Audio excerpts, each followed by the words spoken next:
안녕하세요. 장세필입니다.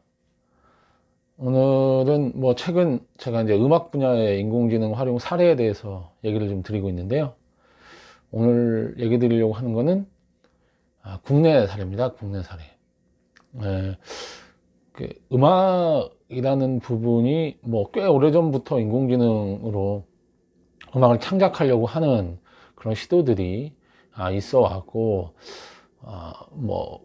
국내에서도 벌써 2016년인가 2017년에 제가 이제 그 인공지능 컨텐츠 혁명이라는 책을 쓰려고 사례를 주로 이제 해외에 이런 사례들이 많았기 때문에 해외 사례를 주로 찾다가 저도 이제 국내에 이런 시도를 한 분이 있다는 거를 찾고 좀 놀랐는데요. 안창욱 교수님이라고 지금 광주과기대인가 거기에 교수님으로 계시고 인공지능으로 음악을 창작을 하는 시도를 했습니다. 그래서 이 안창욱 교수는 그 음반도 사실은 냈고요. 실제로 이제 검색을 해보면 안창욱 교수가 낸 음반을 찾아서 그 음악을 들어볼 수가 있습니다. 이게 상당히 의미 있는 시도라고 생각을 하셨는지 음반을 이제 음원 우리가 들을 수 있는 그런 사이트에다가 올려놓으셨더라고요. 그래서 이제 그 제목을 쳐가지고 찾아보면 들어볼 수 있습니다. 노래를. 근데 이 노래를 한번 들어보시면 이게 그레이란 노래가 아마 맞을 거예요. 제목이 그레이라는 회색이라는 제목의 노래가 있는데 이거를 작곡한 건 그 인공지능 이름을 보이드, B-O-I-D라고 쳤습니다. 이게 물리학적으로 무슨 의미가 있다고 제가 언뜻 들었는데 지금 좀 제가 오래전에 찾아본 걸 약간 가물가물해서 정확치는 않습니다. 이게 물리학에서 이 BOID라고 하는 보이드라고 하는 이 말이 뜻하는 어떤 게 있다고 굉장히 의미 있는 그런 단어라고 하더라고요. 그래서 이제 보이드라는 이름으로 인공지능 이름을 친 거죠. 그리고 이 인공지능은 음악을 창작을 하는 인공지능. 그러니까 인공지능이 새로운 음악을 만들어낼 수 있도록 알고리즘을 이제 개발한 거죠. 그래서 이런 인공지능을 개발을 해서 실제로 노래를 작곡해서 만들어냈고 창작을 해서 그 창작한 노래를 음반을 만들어서 이제 음반을 인공지능이 이제 만든 노래 가지고 이제 음반을 만들어낸 거죠. 그래서 그 음반을 출시하고 실제로 출시한 곡을 국내 온라인 음원 사이트에 올려서 실제로 이제 판매까지도 시도를 근데 많이는 안 팔린 걸로 알고 있습니다. 이게 나온지도 잘 모르고 사실은 이제 언론에서 소개가 좀 됐습니다. 근데 이제 많은 분들이 인공지능이 음악을 창작했다 이런 거에 대해서 크게 관심을 갖거나 이런 때는 아니어서 사실은 그냥 스쳐 지나간 것 같아요. 그리고 인공지능이 음악 만들었다 이런 거에 대해서 그렇게 대단한 임팩트가 있는 거라고 생각을 사실은 안 했던 거죠. 근데 사실 그 인공지능이 만든 음악 수준이라는 게 인간을 뛰어넘는 그런 거다 그러면 아마 관심이 있었겠지만 그냥 만들 수도 있지 이런 정도로 생각한 게 아니었나. 이렇게 가만히 생각해 보면 저희가 바둑을 두는 인공지능이죠. 알파고가 이세돌 구단하고 그 대국을 했기 때문에 알파고는 굉장히 유명해졌다고 할 수 있어요. 실제로 바둑을 두는 인공지능을 만들었다라고 했을 때 그렇게 많은 사람들이 크게 관심을 바둑 두나 보지 인공지능이 그럴 수도 있겠지 이렇게 생각할 수 있겠는데 구글 입장에서 이제 생각을 했을 때 구글이 그 딥마인드라는 회사를 어쨌든 인수를 해서 가지고 있었으니까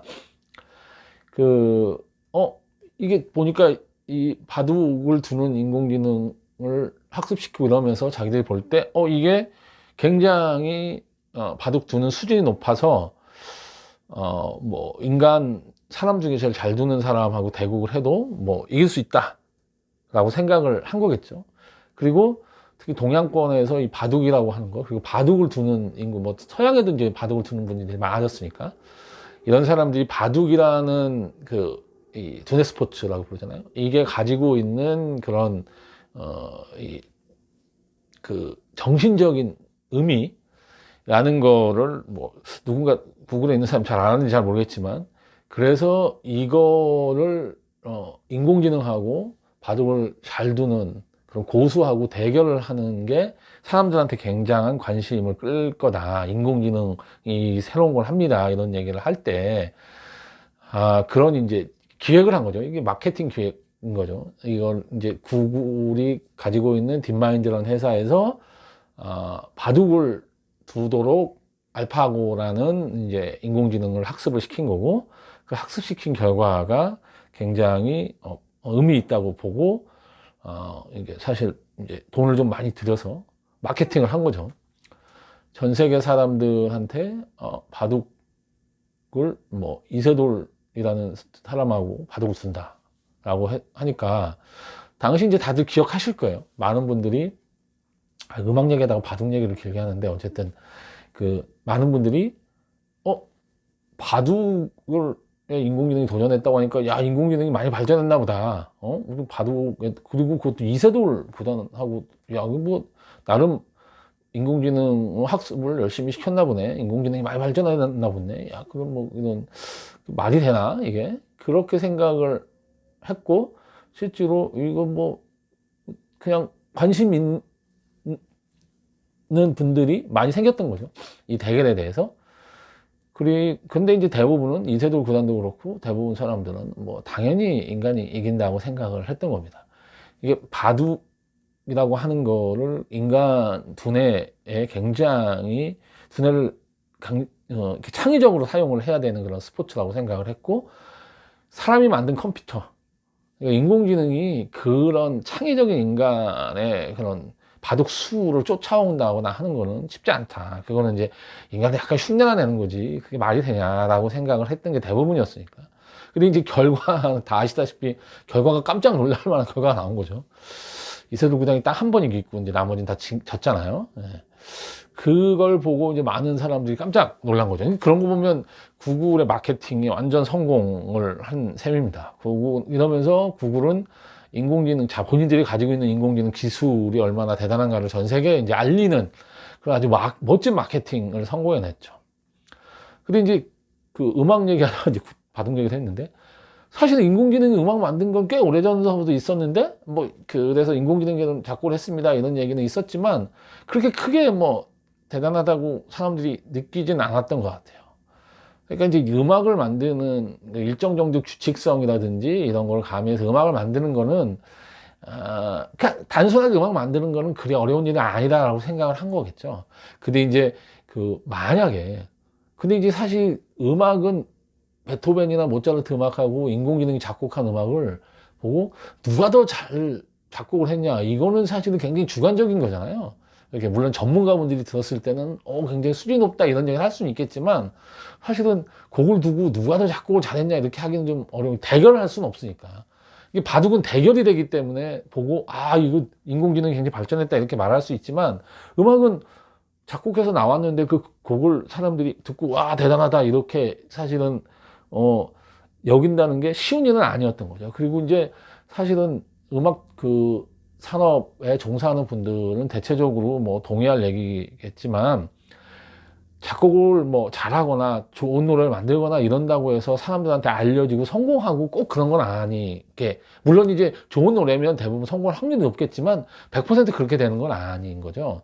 그래서 실제로 이거 음악을 사람들한테 알리는 것도 되게 중요하고, 워낙 많은 곡들이 쏟아지니까, 그래서 굉장히 많은 곡들이 쏟아지고 있고, 그 중에 어떤 곡이 성공하냐 하는 데는 사실 마케팅이라는 게 굉장히 중요한 요소로 작용을 합니다. 실제적으로. 물론 좋은 곡은 가만히 둬도 성공할 확률이 뭐 있겠죠. 기존에 있던 곡에 비해서. 그렇게 이제 아주 독창적인 곡을 인공지능이 만들어내서 딱 발표를 하고, 아무도 뭐 마케팅도 안 하고 그랬는데 대박이 났다. 그러면 뭐 이제 뉴스에 났겠죠. 근데 이제 인공지능이 몇 년 전부터 사실 곡을 만들어서 발표한 사례는 굉장히 많았지만, 그렇게 발표한 곡들이 크게 주목을 받지 못했고 사실은 크게 성공한 예도 별로 없어요. 이 전 영상에서 이제 얘기 드렸던 빌보드 차트 6위까지 올라간 기록이 있는 Not Easy라는 노래. 그 노래는 실제적으로 노래 자체가 뭐 좋아서 뭐 성공한 것도 물론 있겠지만 사실은 굉장히 유명한 음악 프로듀서랑 같이 작업했다는 것 자체도 아주 큰 마케팅 효과를 발휘했고 IBM하고 이렇게 하면서 뭘 했기 때문에 그걸로 해서 사람들한테 알려진 것도 있으니까 물론 노래가 좋아서 6위까지도 올라갔겠죠. 그런 게 같이 복합적으로 된 거라서 사람이 작곡한 것보다 인공지능이 작곡한 음악이 훨씬 더 뛰어나다? 이렇게 얘기하기는 좀 쉽지 않은 부분은 있는 것 같습니다. 물론 인공지능이 작곡한 음악이 사람이 작곡한 음악에 비해서 떨어지지 않는다. 이렇게 얘기할 수는 있을 것 같아요. 지금 수준을. 그래서 이제 어느 정도 이제 얘기가 되고 있냐면 인공지능이 작곡한 음악을 사람들한테 들려줬을 때 아, 이게 사람이 작곡한 건지 인공지능이 작곡한 건지 구별을 일반적인 사람들이나 이런 사람들이 구별해낼 수 없는 수준까지 인공지능이 자연스러운 음악을 만들어내고 있다. 그러니까 자연스러운 음악을 만들고 있다는 거죠, 인공지능이. 근데 그 정도지 너무 독창적이고 괜찮아서 인공지능이 만든 노래가 그냥 히트를 했다. 이런 사례는 현재까지는 없으니까 사실 쉽지는 않은 거죠. 실제로 그렇게 돼야만 인공지능이라고 하는 걸로 작곡을 하는 게 의미가 있을 수도 있겠죠. 왜냐하면 사람이 작곡할 수 있는데 굳이 왜 인공지능이 작곡을 하죠? 그렇잖아요. 사람 작곡가들이 굉장히 많은데. 근데 이제 인공지능으로 이렇게 작곡을 하고 이런 분들도 도전하는 분들도 계시고 국내에도 제가 안창욱 교수님이라는 분이 계셨다고 했잖아요. 이분은 계속 그런 음악 쪽에 인공지능에 작곡하고 하는 거를 계속 하고 계신데 게다가 이 인공지능이 만든 음악으로 이제 상업적인 곳에 도전을 하는 이제 작곡가, 뭐 개발자, 그다음에 사업가들이 사실 꽤 있습니다. 이분들은 아니 아직까지 인공지능이 작곡한 음악이 인간보다 더 뛰어나고 막 이래서 그 인공지능이 만든 것 자체가 의미가 있는 정도 수준은 아닌데 이걸 상업적으로 뭐를 하려고 하는 걸까요? 라고 했을 때 이분들이 이제 딱 저기 한 게 뭐냐면 유튜브에 사용되는 음악이에요. 사실은 인간이 이제 음악 가지고 비즈니스 할 때 가장 어려운 점이 저작권이에요. 지금 저작권은 굉장히 복잡합니다. 그래서 저작권이 실제로 사람의 이 뭔가 새로운 창작이나 이런 거를 위해서 도움을 줘야 되는데 어찌 보면 저작권 때문에 이런 창작이나 이런 거를 막고 있다 이렇게 비판을 하는 분도 계세요. 저작권이 굉장히 복잡하니까. 음악도 그렇고 뭐 영상이나 뭐 다른 하여간 창작물에 대한 저작권이 상당히 복잡합니다. 실제로 약간 기존의 저작물을 만든 사람들, 그러니까 이미 유명한 뭐 디즈니라든지 이렇게 전 세계적인 유명한 만화의 저작권을 갖고 있는 회사들이 있잖아요. 그런 회사들의 기득권을 유지시켜주는 쪽으로 이게 작동을 하고 새롭게 인재서 뭔가 해보려고 하고 이런 사람들에게 굉장히 저작권이 방해가 되고 있다. 왜냐하면 그걸 가져다가 뭔가 새롭게 가공하고 하는 거가 쉽지 않게끔 돼 있어요. 실제적으로. 이건 제 생각인데 제 생각하고 뭐 의견이 다른 분들도 꽤 있습니다. 근데 어쨌든 이런 부분 때문에 쉽지 않은데 유튜브 음악인 저작권 때문에 막 막히고 그런 게 있잖아요. 근데 이 부분을 이제 이 인공지능이 만든 음악은 저작권을 다 피해서 만들 수 있기 때문에 그래서 유튜브에서 1인 크리에이터나 이런 사람들한테 수요가 있을 거고 그 다음에 뭐 그런 카페라든지 그 다음에 이렇게 많이 사람들이 모이는 그런 영업을 하는 곳에서는 실제로 음악을 틀었을 때 돈을 내야 되거든요. 저작권 때문에. 근데 이제 그게 금액이 비싸고 하니까 그거를 이제 인공지능이 만든 음악으로 서비스를 해서 매장이나 이런 데서 이제 음악이 나가게 하고 그래서 굉장히 저렴한 금액으로 이렇게 하도록 한다. 이런 거 갖고 비즈니스 하는데 사실은 이 비즈니스가 생각처럼 잘 안 돼서 이게 좋게 잘 이게 인공지능이 잘 이 음악 분야에 활용되고 있는 것 같지는 않습니다.